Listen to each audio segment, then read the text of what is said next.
Je vais dire juste 2 mots très courts sur l'exposition de cet artiste, qui est un artiste vietnamien et japonais, et qui expose sur l'ensemble du lieu. Donc vous allez voir, il y a beaucoup de vidéos, beaucoup d'images en mouvement, quelques photos et aussi un rapport au son, notamment dans 3 vidéos qui sont présentées en bas dans les caves. Et ça sera l'occasion aussi d'appréhender ce que c'est qu'une proposition d'action de médiation. Ça va? Ça vous convient comme ça? Parfait. Bon, bonne visite, bonne découverte.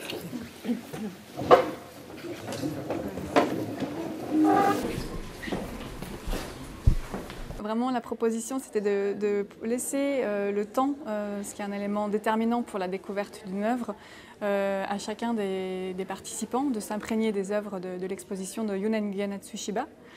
Et en vue de se retrouver assez rapidement tous ensemble pour à la fois rentrer dans le contenu des œuvres avec les perceptions de chacun, mais aussi en filigrane de donner une forme d'exemple de médiation, d'action de médiation orale.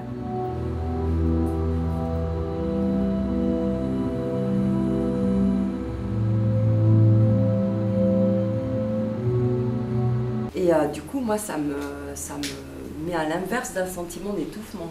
Je trouve que c'est une immersion, et dans l'eau et dans cet univers-là. Et tout ça dans un va-et-vient, une discussion permanente entre donc, le médiateur, en l'occurrence moi, qui fait ce rôle, et le groupe qui distillait petit à petit sa propre perception. Et tous ensemble, en fait, c'est dans le corps commun du groupe que le sens prend forme.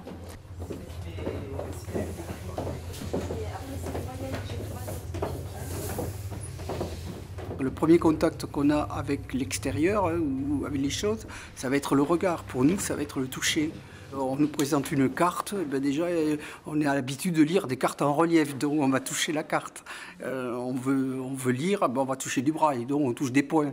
Donc on éveille les autres sens. Vous étiez debout ou assis? J'étais debout. Ouais.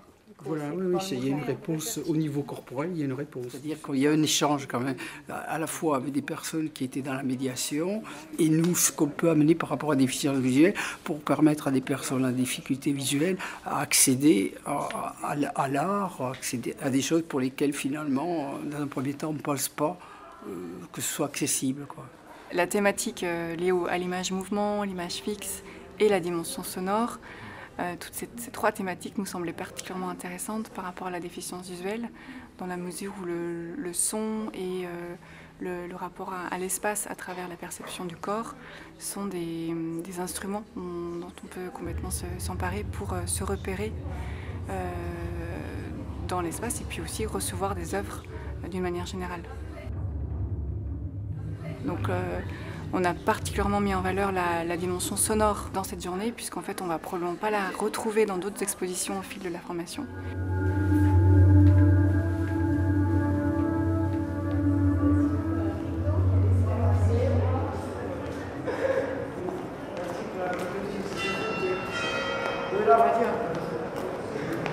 On avait appris la dernière fois la technique de guidage, là on met en pratique dans l'espace urbain. On est vraiment en plein centre de Toulouse et ce qui nous paraissait intéressant par rapport à l'exposition, qui est centrée sur la vidéo et le son, là c'était vraiment d'explorer l'espace urbain à travers le son. C'est vrai que la sonorité de la place, c'est vraiment spécifique parce qu'on sent tous les sons en périphérie. Oui, ouais, t'as l'impression qu'ils sont un peu éloignés, étouffés.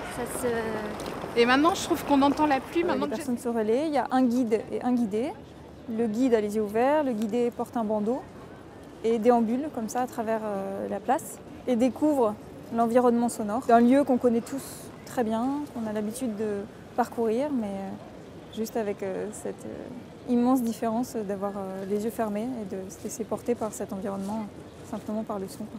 Alors, comme vous l'avez peut-être perçu quand on a fait là, la découverte de l'exposition, le médiateur culturel n'a pas vraiment la même position. On a passé effectivement un certain temps à vivre et à reformuler ce que c'était pour les uns les autres la notion de médiation, parce que tout simplement c'est notre métier, le cœur de notre métier, et que la plupart des collègues du médico-social de l'IGIA n'ont pas forcément de connaissances sur cette question. C'est ces échanges de points de vue-là qui fait que la médiation, pour moi, elle est hyper enrichissante dans cette façon d'approcher les choses, parce que moi, je vais avoir mon point de vue, le public aussi, mais par les réflexions, les questions aussi, je peux avoir de nouveaux points de vue et de nouvelles façons d'envisager la visite auxquelles je n'avais pas pensé au départ. Je trouve que l'approche de l'art contemporain, surtout toujours par rapport à la déficience visuelle, c'est une approche qui est très intéressante parce qu'on suit des cheminements qui sont des cheminements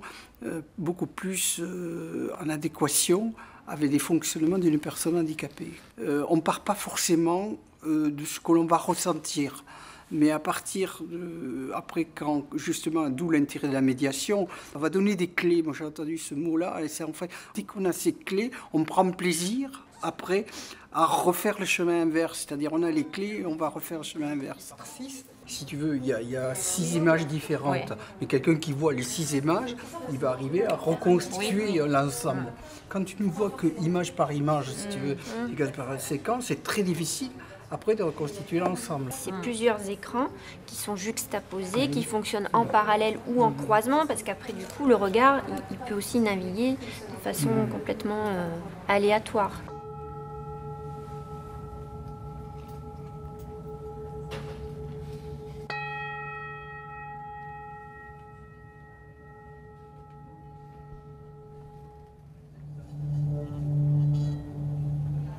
Nous, on a essayé de ressentir, on a noté un peu toutes nos sensations, ce qui nous faisait du bien, ce qui nous avait interpellés, enfin voilà, plein de choses de l'ordre des sensations sonores, physiques, voilà, l'expérimentation de ce que tu appelles l'enveloppe corporelle.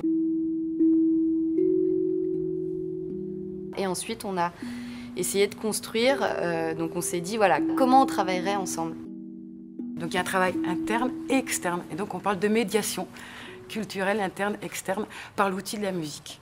Dès qu'on est dans l'écoute, dans la sensibilisation, c'est toujours en plus, comme je le disais tout à l'heure, peut-être dans plusieurs générations, parce que ça met du temps, mais peut-être pour mieux comprendre aussi le handicap et mieux peut-être trouver des chemins pour que les personnes handicapées puissent accéder à des choses où on croit d'emblée qu'ils ne vont pas avoir accès, quoi.